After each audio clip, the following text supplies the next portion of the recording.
Redwood trees are the tallest trees in the world. They are found near Yosemite National Park in California, and the tallest of them towers 115 meters above the ground, and the oldest of them is more than 2,000 years old. They are affectionately known as the whales of the tree world. But the most fascinating thing about redwood trees is that they never grow alone. They only live in clusters. So the strongest, healthiest, most majestic trees in all the world grow together in a connected community.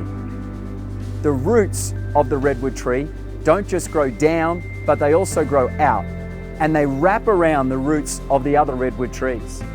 So because of this interlocking root system, the trees are able to grow strong and tall. And so when the storms come and the fierce winds blow, they hold each other together and they remain standing.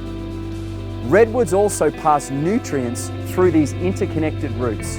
So if one tree is sick or weak, the stronger ones pass nutrients into that sick tree to make it well again. In exactly the same way, God has not created us to grow in isolation. We are created to be together, to grow together, and do life together. We strengthen each other, and together we grow strong and live fruitful lives.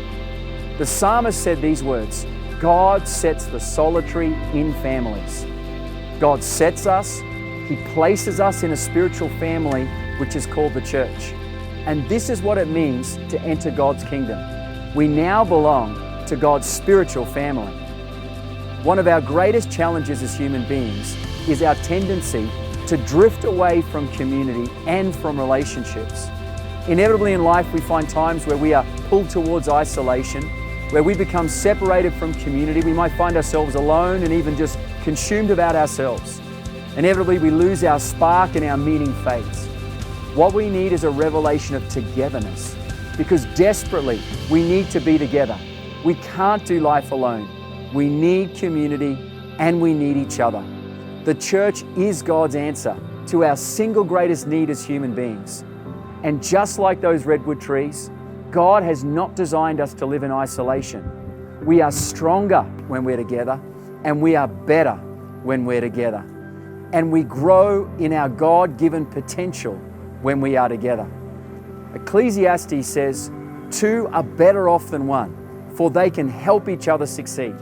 If one person falls, the other can reach out and help. But someone who falls alone is in real trouble."